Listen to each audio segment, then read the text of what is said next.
Mencarelli the 30th seed. Not as big a discrepancy because Mencarelli has taken second at a Grand Prix this year. So KANO, after winning the World Championship in Tbilisi, Georgia last summer, following up his Olympic gold medal from Paris the previous summer, this is his first trip to the podium this year. It's amazing. He just didn't have it after winning the Worlds last year.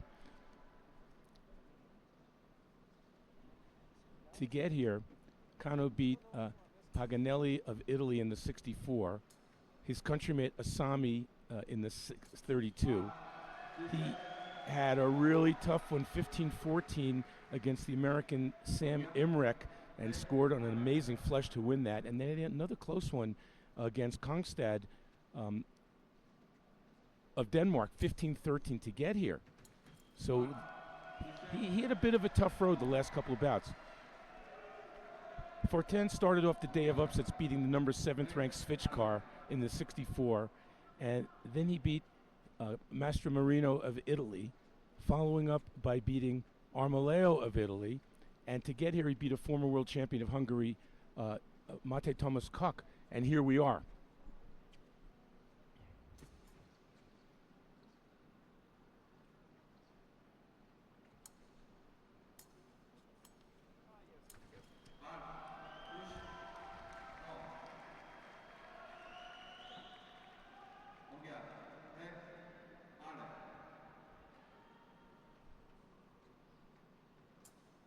So I said this is the first trip to the podium for KANO this year. In direct contrast, this is the first trip to the podium for Fortin ever at the senior level.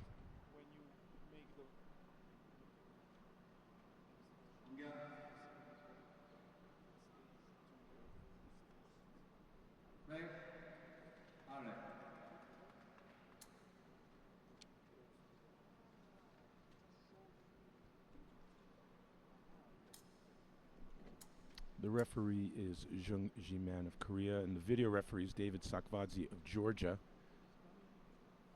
So for those of you new to fencing, we have 3 3-minute periods with a minute break in between. The first fencer to score 15 is the winner, or the person leading at the end of the 3 3-minute periods would be the winner. If the score is tied at the end of those 3 3-minute periods, you'll have a random draw at the beginning to see who has priority, and then you'll fence 1 minute sudden death overtime. If nobody scores a touch, which is rare, the person who had the priority would be the winner. We almost never see that. Sort of like a solar eclipse. Now, épée is a derivative of the old European duel from the 18th and 19th century, where the objective was to whoever drew blood on their opponent first, or their rival, I should say, won the duel. The objective was not to maim or kill your opponent. There's no right of way in épée. Whoever hits first, hits first. If both fencers score within 1/25th of a second, they both lights go on within 1/25th of a second, they both get a touch. We have video review here. Each fencer gets 2 video reviews.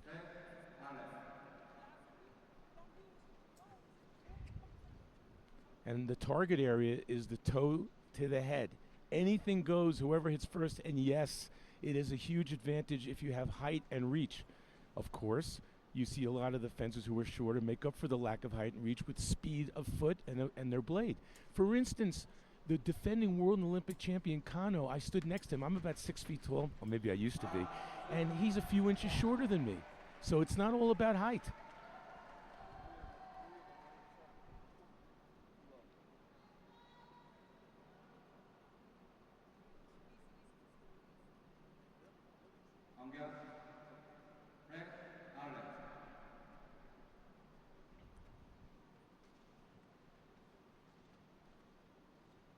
Watching KANO early, he had a game plan, at least against Imrek of the United States, to just full steam ahead, attacks, fleshes, a sort of running, flying attack in the middle, and he was very effective with it.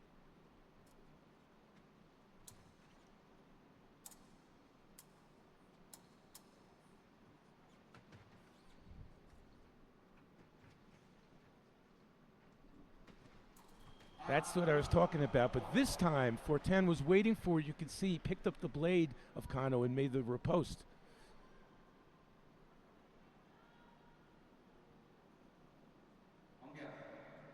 So that's going to make Kano think twice about attacking like that in the middle of the piste. The piste, by the way, is 14 meters in length. If a fencer goes off the back of the end of the piste, it'll be a point for the opponent. It's 1.5 meters wide.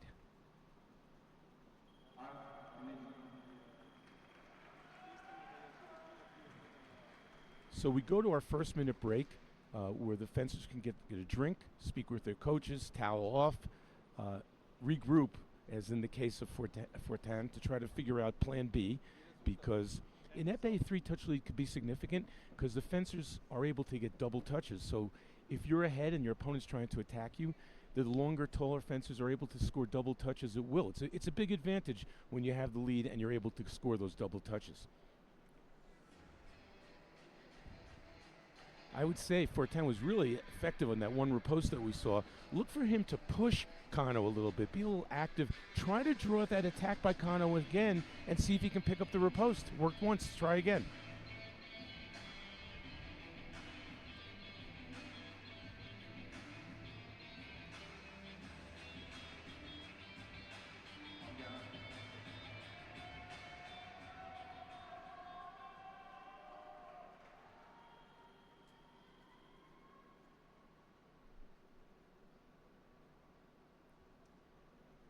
Fortin tying his shoes, tightening them up because the fencers like them to be really tight. They don't want their feet to move around in their shoe at all. So they usually make it very tight, sort of like hockey players with their skates.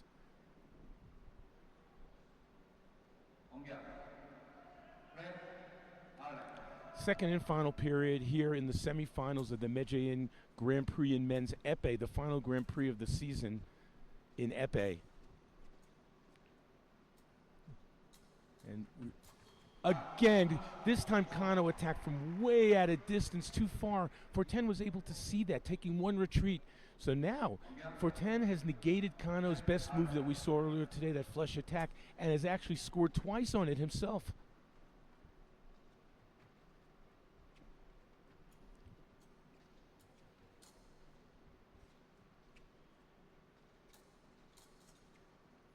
You can see there's a significant height and reach. This time, Kano was able to extend it. Looked like he extended his body a little bit more in midair and was able to get to land and get the double. And as long as he has the lead, the double is fine for him.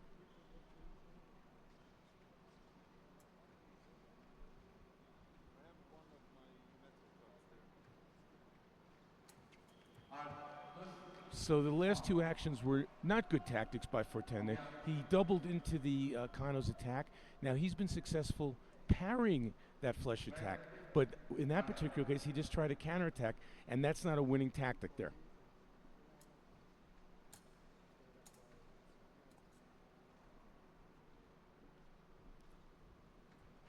That's a winning tactic.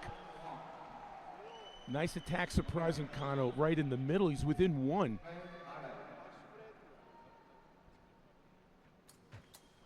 And their attack and preparation. And just like that, look at Kano had things well at hand, and all of a sudden we're tied.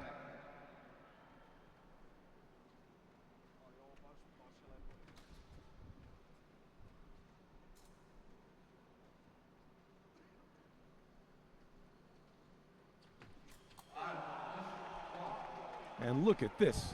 The first lead, his first time on the podium at the senior level, and he's got his first lead against the defending Olympic and world champion, does Paul Fortin. And now sort of the ball's in his court a little bit because he's got the lead. Now Kano has to push. And this time, the double works for Fortin because he has the lead.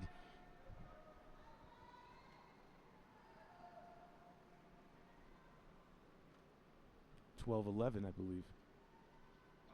No, it's 11-10.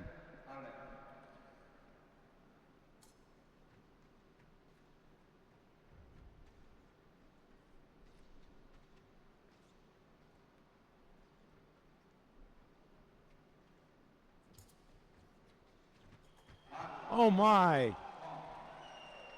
Paul Fortin has opened up a two-touch lead on KANO Koki, and all of a sudden Fortin's length and reach advantage has come into play here as he's able to try to double against KANO's flush attack.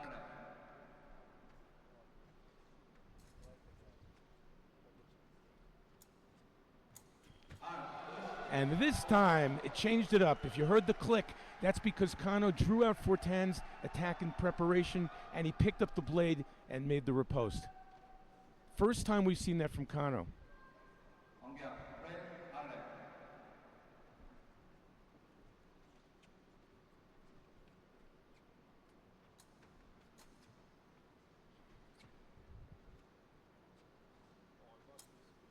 Let's see if KANO goes for the blade again.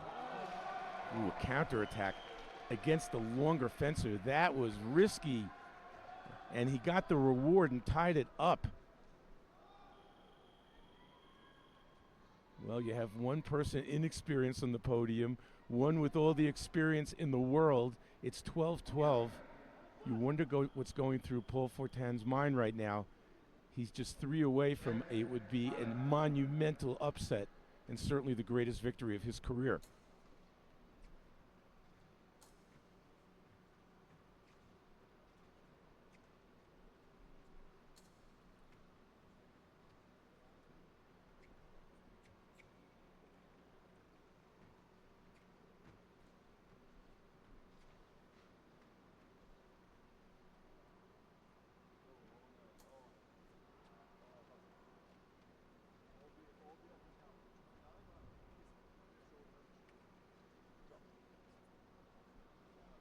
Who's gonna blink first?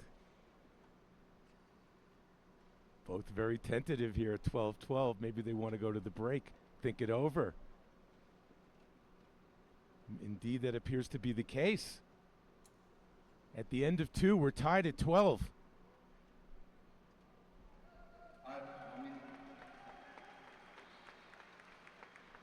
Wow.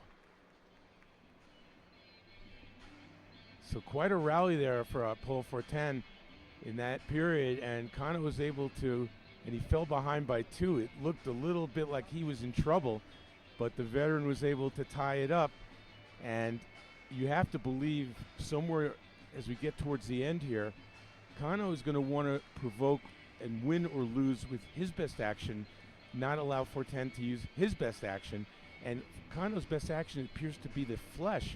Now, he's been a little bit unsuccessful when he doesn't take the blade, so let's see if he's able to take the blade or draw out Fortin's attack like he did on that previous action.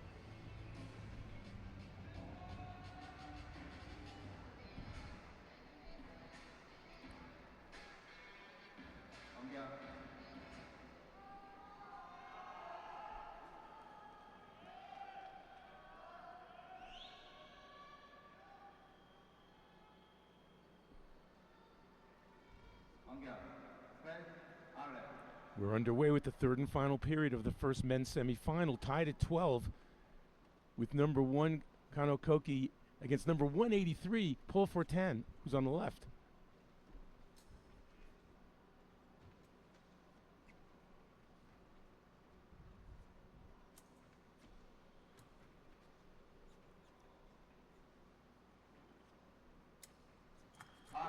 He did beat the blade on the attack on the flesh, but Fortin was able to step back and get the double.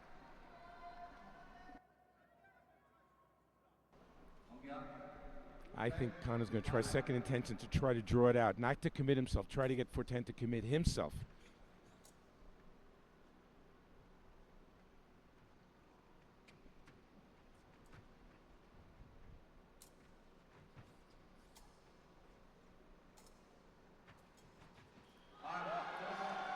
Well, he did get him to commit himself, did Fortin, and KANO scored on a counterattack, and he's to within 1 of fighting for gold later this evening.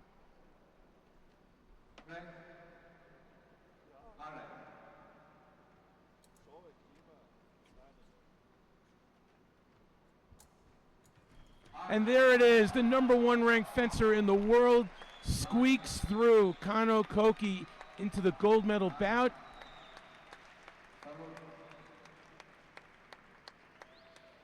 What a great bout, and what a great first time on the podium for Paul Fortin of France. We'll be seeing more of him, I presume, down the road.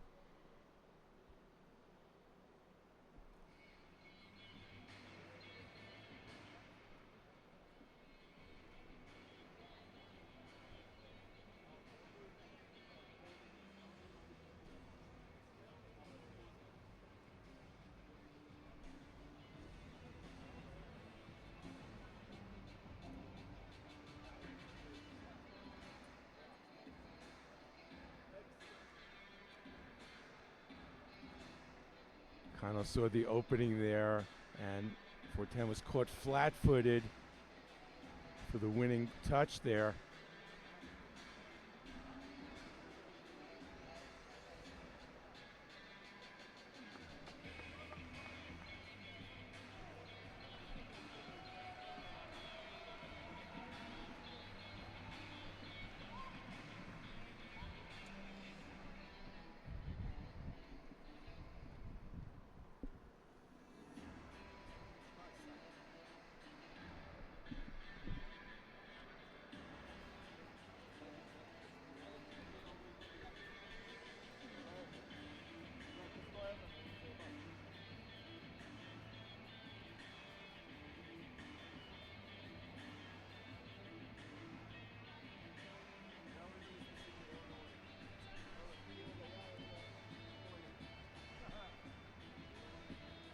We're getting ready for the introduction of the second semifinal.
Here they come.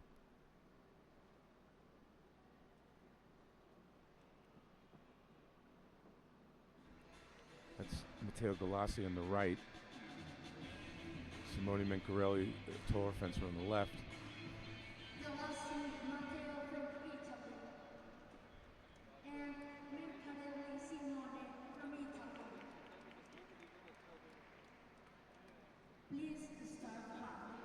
Galassi's 5th ranked, he's 20. And Mencarelli's 30th ranked, he's just 22. So we have a nice little youth movement going on here. Galassi actually had his toughest bout in